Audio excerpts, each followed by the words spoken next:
This next design will be a honeybee, and for placement of our honeybee, we want to try to put the shoulders of our bee kind of here on the cheekbone so that there's room for the wings to kind of come out. One wing is going to come this way, one wing is going to come down at this angle here, sort of occupying this crescent.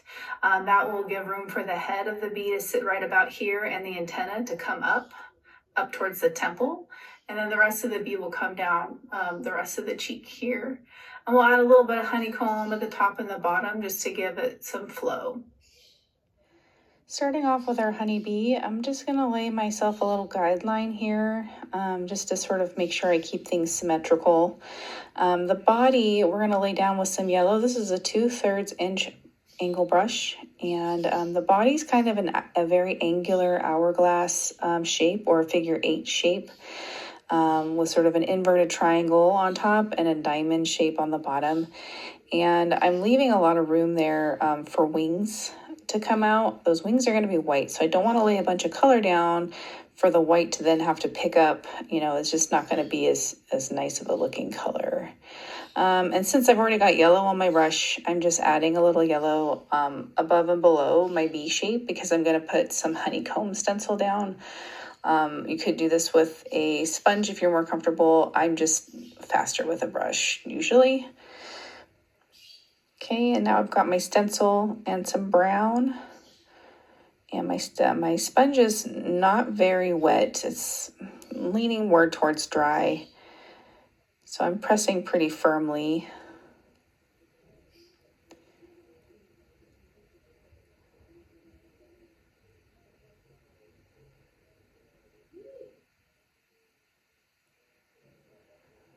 And I don't want to cover the bee shape with the honeycomb. That's why I gave myself a little bit of an outline so that I don't overrun that.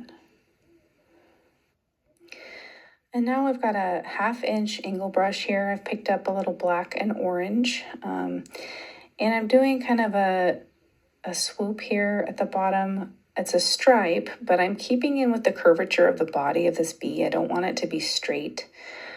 I want to encourage a 3D effect almost. I did put a little bit of orange up at the top here, trying to get that to sort of poke up, because we're going to put another big black stripe up there. And then with a nice round filbert and some cryolan white, that's that powdery white that the waxy white shows up really good on. We're going to do some wings and just a couple of kind of big teardrops to get the wing shape. And again, I started with just a little guideline just to help me make sure I'm keeping things symmetrical.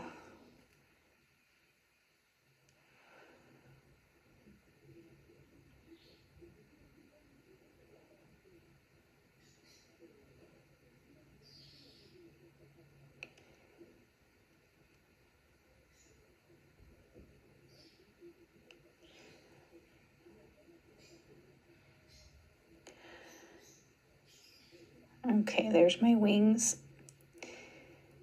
And then I've got my round number 4, and we're going to go in with some stripes. So the top part, I described it as the shoulders of the bee.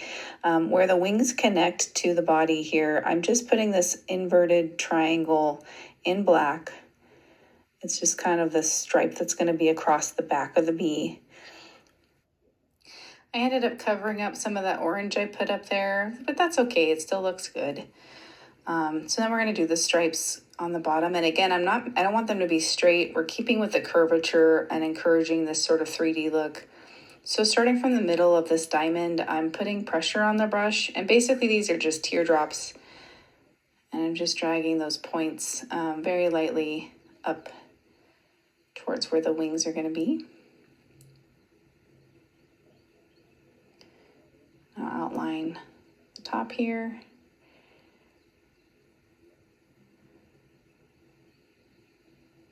Fill in the head up here with some black. And we'll lay down some antenna, just a couple teardrops.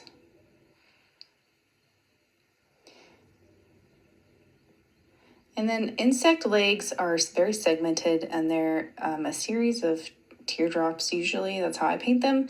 So I've put a couple of just kind of bigger dots for the joints, and then I'm just made kind of a teardrop and teardrop ending in a point for the legs. And we'll do the top legs as well. Same thing, we've got a little dot for the joint where it meets the body.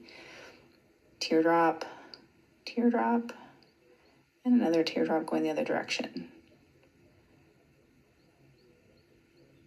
Just like that.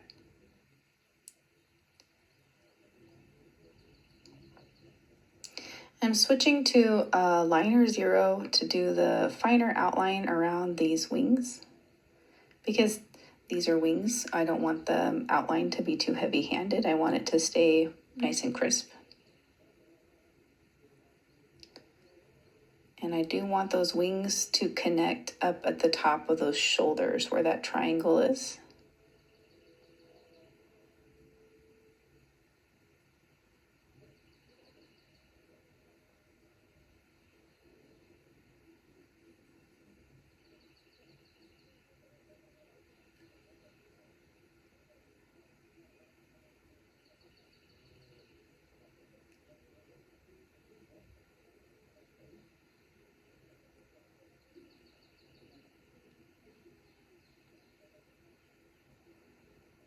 Okay, now I'm going to switch, using the liner 0 still. I've got some waxy white, and I'm going to lay in just some quick little strokes to look like the veins in the wings. Got kind of a U shape coming out, and then just a couple of lines connecting that to the end of the wing.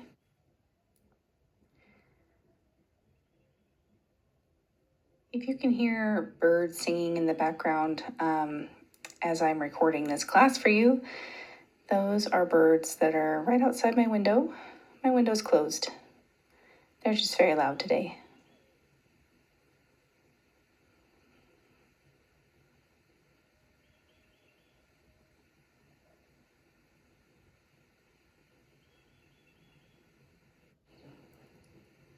And since I've got that white on my brush, I'm going to go ahead and do my highlights as well. Add some highlights to the antenna. I'm doing highlights as if the light is coming from some spot above the bee, shining down on it.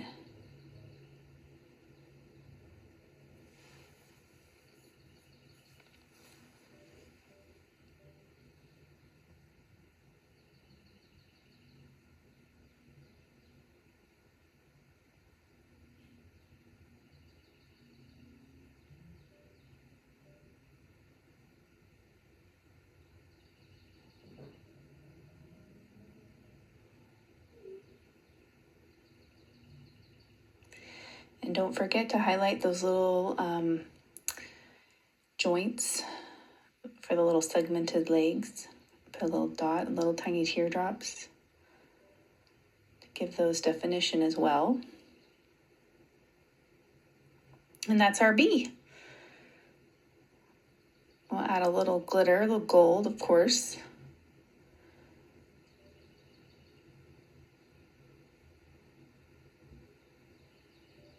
I'm just going to fill in some of this empty space I have here with some glitter.